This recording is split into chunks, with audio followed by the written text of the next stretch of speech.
a couple of reasons why I like this etude so much. This is a great opportunity for your students to be able to express some musicality ideas, and it's also a great opportunity to showcase sound production.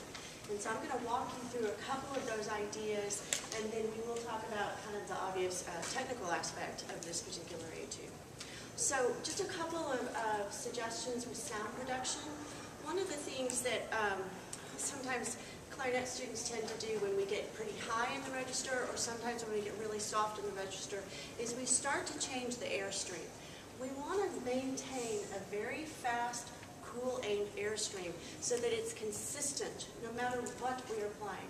So if you think in terms of blowing out like a trick candle, using those abdominal muscles to continue that push, using a pinwheel, something to keep the pinwheel going, that is really going to help sound production on this etude. And if it means for a little while that the high notes are kind of loud, go ahead and get used to that. You want to get used to a very nice, confident sound, and then you can work on having maybe a little less air, but not slower air. We're hoping to create the same sound, whether we're in the low register, the high register, whether we're articulating, whether we are slurring. And one of the key components to that goal is going to be that consistent airstream. Let's talk a little bit about the musicality. One of the first things I like to do with my students is to talk about the character of this piece. If we actually started at the very beginning of the etude, it starts off in E minor. It is a fairly, let's see, where's some good words? Fairly melancholy as far as I'm concerned, a very passionate, a very intense section. But then when we get to measure 10, he switches over to D major and eventually G major. It's a much nicer, a much happier type of character.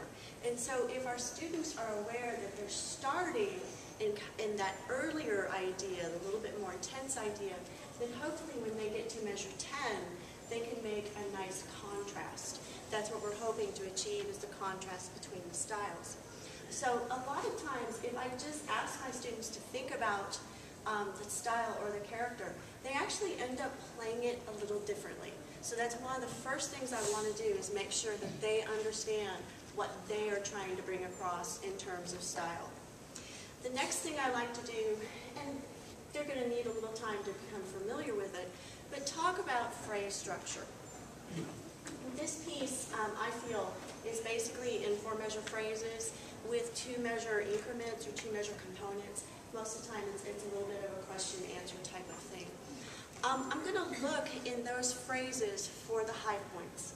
Once I determine where I think I'm going to lead, I want to then shape using some crescendo decrescendos to help bring out those high points. So for instance, if you look at measure 10, David Height does a very nice job and gives you a nice decrescendo in measure 11. But I think what's almost more important is, for me, I want to lead to that G sharp. So I'm actually going to think a little bit more in terms of a crescendo, so I can easily make that decrescendo or that sigh.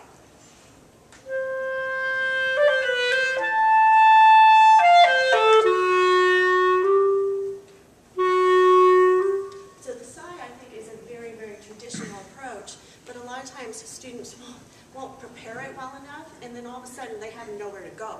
So we want to make sure that we lead to that G sharp, so we have a nice decay from that.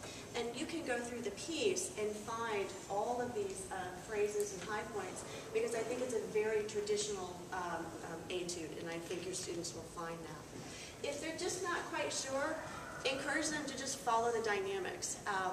David Height does a very, very nice job of bringing out a lot of characters and phrases through his dynamics, so I'd encourage you to follow that. The rhythmic variety in this piece, there's a lot of it, which is good. So encourage your students to practice with the metronome. Really think in terms of the things that seem easy. Half notes, half rests, quarter notes, those are the places that generally they will not count well. All right? And I always tell my students, you know, when someone is judging you, make them work harder. don't miscount a half note. That's an easy thing for them to see. Really be careful about the things that appear to be easy and carefully count. Use your metronome. So I want to talk a little bit about the places that obviously look challenging. So in measure 8, we have the 30 seconds, measure 12, and then measure 23, we have the 16th note triplets. These are a little intense, especially for a slow piece. And what I would probably do with my students is first, I'm really hoping my battery lasts. One of the first things I want to do with my students is have them find those places, isolate them, and then I'm going to subdivide these areas. If I can get them to calm down, find a very obtainable tempo. If I do an 8th note pulse, then all of a sudden these 30-second notes are going to be 16th notes, and it's something that they can recognize and feel better about. So if we look in measure 8, and if I slow it down,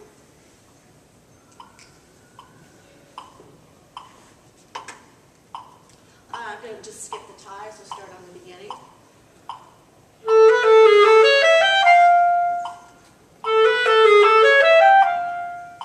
Have them work out those 30 seconds so they feel pretty comfortable.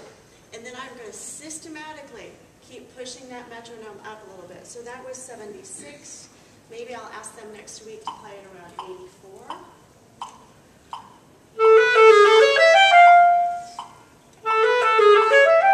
And I'm just going to keep moving it until I get to maybe about 100.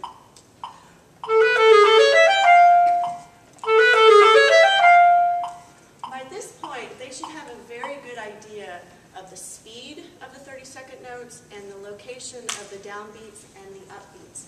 So I can convert back to a quarter note pulse, and hopefully they're comfortable with that. 1 and a 2 and a 1. 1 and a 2 and a 1.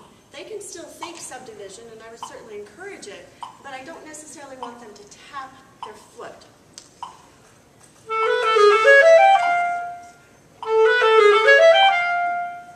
And one of the reasons that I like to make sure that my students think of this eventually in a quarter note pulse is I think they'll play it smoother.